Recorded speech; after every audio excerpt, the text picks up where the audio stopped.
حضرت عبداللہ ابن عباس رضی اللہ تعالیٰ عنہ فرمایا کرتے تھے کہ یہ روح اور جسم قیامت کے دن جھگڑا بھی کریں گے۔ روح کہے گی یا اللہ میں نے تو کچھ نہیں کیا، مجھے تو نہ بھوک لگتی تھی نہ پیاس لگتی تھی نہ میرے اندر نفس کی خواہشیں تھیں، یہ تو جسم سارا کچھ کھاتا پیتا تھا، جو کیا اسی نے کیا۔ تو جسم عرض کرے گا اے اللہ اگر میرے اندر روح ہی نہ ہوتی تو میں کسی قابل تھا؟ یہ تھی تو بھوک لگتی تھی، یہ موجود تھی تو پیاس لگتی تھی، یہ موجود تھی تو روح اور جسم جھگڑا کریں گے۔ روح کہے گی جو کیا جسم نے کیا، جسم کہے گا جو کیا روح نے کیا۔ تو اللہ کریم فرمائیں گے اب جو اس کی شان کے لائق ہے، فرمایا تمہیں ایک مثال نہ دوں؟ اللہ دے، خزائن العرفان میں موجود ہے، کتاب الروح میں موجود ہے۔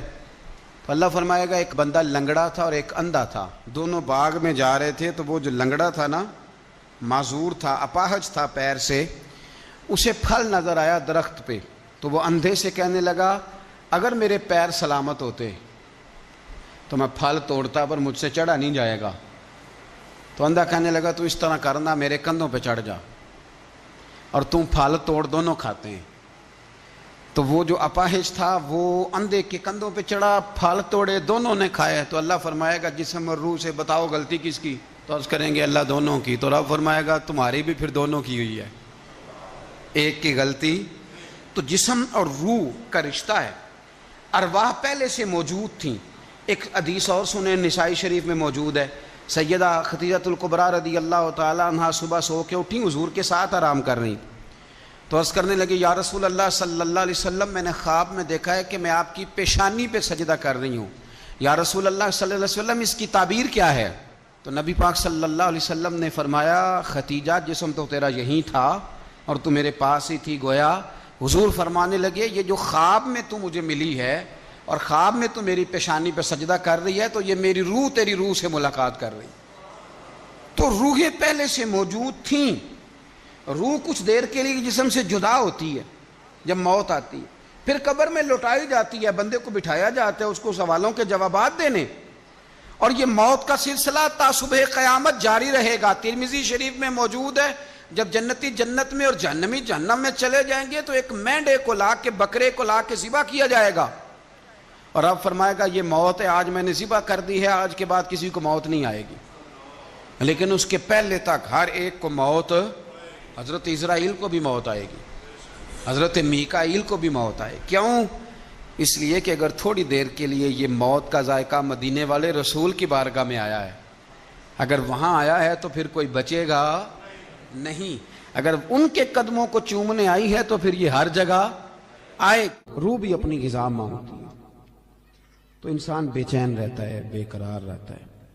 ہمارے ہاں یہ مسئلہ ہے کہ سارا وقت لوگوں کا نا اپنے ظاہر کو سنوارنے میں لگ جاتا ہے اور بڑا وقت لگاتے ہیں لوگ، لیکن باطن اپنی جگہ پہ پریشان ہوتا ہے۔ بڑے بڑے جبے کبے اور بڑے بڑے قیمتی لباس کے پیچھے جو روح ہوتی ہے وہ پریشان ہوتی ہے۔ صاحب رسالہ قشیریہ امام قشیری فرمایا کرتے تھے کہ میں نے بڑے سارے لوگ دیکھے ہیں جو تن کے بڑے ہی اجلے ہیں پر من سے بڑے ہی پریشان ہیں، تکلیف میں۔ نبی کریم صلی اللہ تعالی علیہ وسلم نے ہمیں جو دین عطا فرمایا نا، یہ روحانی دین ہے، یہ روحانی دین ہے۔ قرآن اور سنت کے اندر جتنے ارشادات ہیں نا وہ ہماری روح سے بات کرتے ہیں، ہمارے باطن سے کلام کرتے ہیں۔ کبھی کوئی عالم، کوئی صوفی، کوئی درویش کوئی بات کر رہا ہوتا ہے نا تو مجھے یوں لگ رہا ہوتا ہے کہ میری کر رہا ہے، اس لیے کہ وہ بات اس طبیب اعظم کی کر رہے ہوتے ہیں جو دلوں کے طبیب بن کے تشریف لائے ہیں۔ یاد رکھیں اس بات کو۔ قرآن مجید نے یہ فرمایا ہے کہ ہم نے تمہیں نبی پاک صلی اللہ علیہ وسلم دیے ہیں، یہ رسول تمہیں دیے ہیں، تم پر ہماری آیتیں پڑھیں گے اور تمہیں پاک کر دیں گے۔ یتلو علیکم آیاتنا ویزکیکم، تم پر ہماری آیتیں تلاوت کریں گے اور تمہیں پاک کر۔ روحانی زندگی جو ہے نا، روحانی زندگی، اپنی روحانی زندگی، آپ کو پتہ ہے جس آدمی کو ڈاکٹر کہہ دینا کہ تو بیمار ہے، دوائی پابندی سے کھائے گا تو ٹھیک ہوگا، اس نے 2 تھیلیاں دوائی کی بنائی ہوتی ہیں، ایک گھر میں پڑی ہوتی ہے اور ایک اس نے گاڑی میں رکھی ہوتی ہے کہ دوائی میں نے کھانی ہے، نہ کھائی تو میں بیمار ہو جاؤں گا۔ ہم پتہ کیا کرتے ہیں، جسم کو خوراک دیتے رہتے ہیں، روح ہماری پیاسی رہتی ہے۔ روح کی پیاس کیسے بجھتی ہے؟ قرآن پاک پڑھنے سے، ذکر کرنے سے۔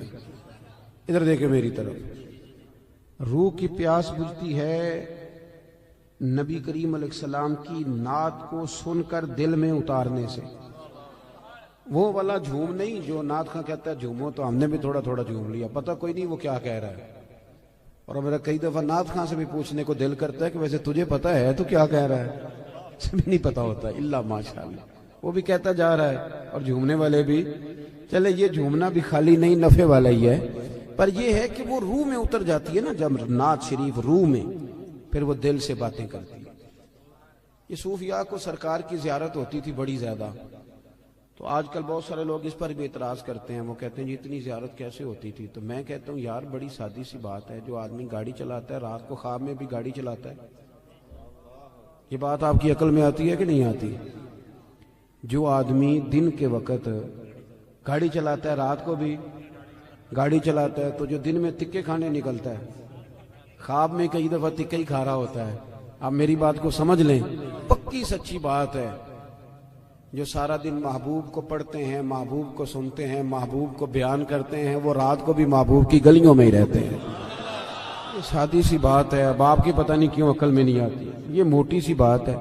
چرخہ جو بی بی دن کو چلاتی تھی، اگر اسے چرخہ نظر آ سکتا ہے تو امام سیوطی سارا دن حضور کی حدیثیں لکھتے تھے تو رات کو سرکار کی زیارت بھی کر لیتے تھے۔ ہماری جب روحانی زندگی مضبوط ہوتی ہے نا تو پھر ایک کام اور ہوتا ہے۔ قرآن مجید نے کہا کہ وَالْآخِرَةُ خَيْرٌ وَأَبْقَىٰ، آخرت تمہارے لیے بہتر بھی ہے اور باقی رہنے والی بھی۔ روحانی زندگی کا تعلق انسان کی آخرت کے ساتھ ہوتا ہے، وہ پھر تھوڑے تھوڑے کام نہ آخرت کے لیے بھی کرنے شروع کر دیتا ہے، یہ بھی اس کی روحانی زندگی کا حصہ ہوتا ہے۔ ورنہ تو ہمارے بہت سارے دینی کاموں میں بھی دنیا شامل ہوتی ہے، بہت سارے دینی کاموں میں۔ اور ہمارے صوفیاء نے ایک اور بات بھی لکھی ہے، فرماتے ہیں اگر آپ کی بہت شہرت ہونے لگ جائے اور لوگ بڑی عزت کرنے لگ جائیں اور بڑا آپ کو نوازا جانے لگ جائے تو پھر بھی ڈرنا، کہیں ایسا نہ ہو کہ ساری نیکیوں کا تمہیں اجر دنیا میں دے دیا جائے اور آخرت میں تمہارے لیے مشکلات بن جائیں، یہ بھی مقام خوف ہے۔ یہاں بھی ڈرو، ایسا نہ ہو کہ سارا اجر یہیں تمہیں دے دیا جائے۔ میرے بھائی غور کریں، روحانی زندگی، آپ نے نا آپ کا ایک بینک اکاؤنٹ ہوتا ہے، آپ کو پتہ ہوتا ہے کہ اب میرے پاس کتنے پیسے ہیں، یعنی جس کی جیب میں جو کچھ ہوتا ہے نا اس نے پورا گنا ہوا ہوتا ہے۔ اور ہم بڑے سیانے ہیں، اب تو ہم نے ربڑ رکھے ہوئے ہیں، 50 والے نوٹ کو علیحدہ چڑھاتے ہیں، 100 والے کو، بڑے سمجھدار ہیں ہم۔ رات کو گن کے سوتے ہیں کئی لوگ، سویرے پھر گننا شروع کر دیتے ہیں، شاید بڑھ گئے ہوں۔ یہ ہمیں پتہ ہوتا ہے کہ ہماری جیب میں کیا، میرے مکان کی ویلیو کیا ہو گئی ہے، کتنے کا خریدا تھا، اب کیا ریٹ ہے، مجھے پتہ ہوتا ہے نا سارا۔ اسی طرح ہمیں یہ بھی پتہ ہوتا ہے کہ میں نے آخرت کے لیے کیا جمع کیا ہوا ہے، ہمیں پتہ ہوتا ہے۔ بھولے بن جائیں، چلو کئی دفعہ کوئی جھوٹ بول کے اپنے آپ کو تسلی دیتے ہیں، بات الگ ہے، پر ہمیں خبر ہوتی ہے کہ میں نے آخرت کے لیے کیا جمع کیا۔ نبی کریم صلی اللہ تعالی علیہ وسلم کے جو غلام تھے وہ اپنی روحانی زندگی پر، روح پر بڑی سخت توجہ دیتے تھے، بڑی سخت ان کی توجہ ہوتی۔ حضرت عبداللہ بن حنظلہ رضی اللہ تعالیٰ عنہ نا اپنے گھر سے روتے ہوئے نکلے اور رستے میں شور مچا رہے ہیں، معاذ اللہ حنظلہ تو منافق ہو گیا۔ رستے میں جناب ابو بکر صدیق سے ملاقات ہوئی تو شور کر رہے ہیں، کہتے میں تو منافق ہو گیا ہوں۔ نے فرمایا کیا ہوا؟ کہنے لگا ابو بکر عجیب حال ہے نا کہ جب میں نبی پاک صلی اللہ علیہ وسلم کی بارگاہ میں ہوتا ہوں تو میرا نماز کو بھی جی چاہتا ہے، ذکر کو بھی جی چاہتا ہے، تلاوت کو بھی، میں دین کے قریب ہوتا ہوں، نکل کے آتا ہوں تو پھر دنیا داری۔ تو یہ تو دو رنگ ہیں میرے دل کے، یہ دو رنگ ہے، ایک ہونا چاہیے تھا۔ حضرت صدیق اکبر کہنے لگے یہ جو تیرا معاملہ یہ تو بہت سارے لوگوں کا ہے، چل نہ تیرے بہانے میں سب کا مسئلہ حل کرا کے لاتا ہوں۔ وہ کئی دفعہ بات ایک کرتا ہے تو بگڑی کئیوں کی بن جاتی ہے، چل نہ بہانہ تیرا لگاتے ہیں اور مسئلہ سب کا حل کراتے ہیں۔ حضرت ابو بکر صدیق رضی اللہ تعالیٰ عنہ لے کے آئے، حضرت حنظلہ رضی اللہ تعالیٰ عنہ کو لا کے کھڑا کیا، کہ یا رسول اللہ صلی اللہ علیہ وسلم ان کی بات سنیں. وہ عرض کرنے لگے حضور میں تو منافق ہو گیا ہوں. حضور نے فرمایا کیوں؟ عرض کی یا رسول اللہ جب آپ کے پاس ہوتا ہوں تو رنگ اور ہوتا ہے اور دنیا کے پاس جاتا ہوں تو رنگ. آپ نے میری بات کو سمجھنا ہے کہ عرض کر رہا ہوں. یہ بہت سارے محدثین نے روایت لکھی ہے پر امام سیوطی نے در منصور میں ذرا کھول کھول کے لکھی ہے اور بڑے اس کے پہلو بیان فرمائے. فرماتے ہیں کہ نبی کریم صلی اللہ تعالی علیہ وآلہ وسلم نے ارشاد فرمایا انزلہ یہ جو تمہارے اندر احساس پیدا ہوا ہے نا کہ میرا رنگ ایک ہونا چاہیے اور اس طرح ہونا چاہیے جس طرح میں حضور کی بارگاہ میں ہوتا ہوں تو میرا رنگ ہوتا ہے, وہی کیفیت ہونی چاہیے. فرمایا یہ جو تمہیں احساس پیدا ہوا ہے یہی تو ایماندار ہونے کی علامت ہے. یہ علامت ہے کہ تمہارے اندر ایمان ہے. تم چاہتے ہو کہ میری روح بدل جائے میں سب, اور جب یہ احساس ہی نکل جائے. علامہ اقبال نے بڑی پریشانی کے ساتھ کہا کہ مصیبت یہ ہے کہ اب کارواں کے دل سے احساس زیاں جاتا رہا. اب احساس ہی نہیں کہ میں نیک ہو جاؤں. میری طرح کے کئی لوگ بن کے بیٹھ گئے ہیں کہ ہم نیک ہیں, ان کی ترقی رک جاتی ہے. ایک وقت پہ آ کے سمجھ لیتے ہیں. حضرت عمر فاروق کے پاس ایک شخص نے آ کے کہا تھا مسند امام احمد بن حنبل میں حضور میں تقریر کرنا چاہتا ہوں. فرمایا نہ کرنا. اس نے عرض کی امیر المومنین میں پڑھا لکھا ہوں, میں واز کہہ سکتا ہوں, میرے اندر شرائط پائی جاتی. فرمایا نہ کہنا. عرض کی حضور کیوں؟ تبلیغ کروں گا, واز و نصیحت کروں گا. جناب عمر فرمانے لگے جب تو بن سور کے ممبر پہ واز کہنے بیٹھے گا تو اپنے سے بہت سارے لوگوں کو گناہگار بھی تو سمجھے گا نا. کئی دفعہ ہم بات کر رہے ہوتے ہیں تو ایسے کر رہے ہوتے ہیں کہ شاید میں بڑا صوفی ہوں. تو آپ نے فرمایا پھر تیری اپنی ترقی رک جائے گی, پھر تو خود پریشان ہو جائے. اپنی روحانی زندگی میں ہمیشہ حضرت انس بن مالک رضی اللہ تعالیٰ عنہ فرماتے ہیں سرکار ہمیشہ نفل پڑھتے تھے, ہمیشہ نفل پڑھتے تھے. نفلوں کو وقت دیتے تھے, ٹائم دیتے تھے. اکثر اللہ کے محبوب علیہ السلام کی جو حیات مبارکہ وہ بڑی مصروف ہے. 23 سالوں میں وہ انقلاب برپا کیا جو لوگ صدیوں میں نہ کر سکتے. لیکن اتنی مصروفیت کے باوجود بھی اللہ کے رسول رات کو مصلی پہ کھڑے ہوتے.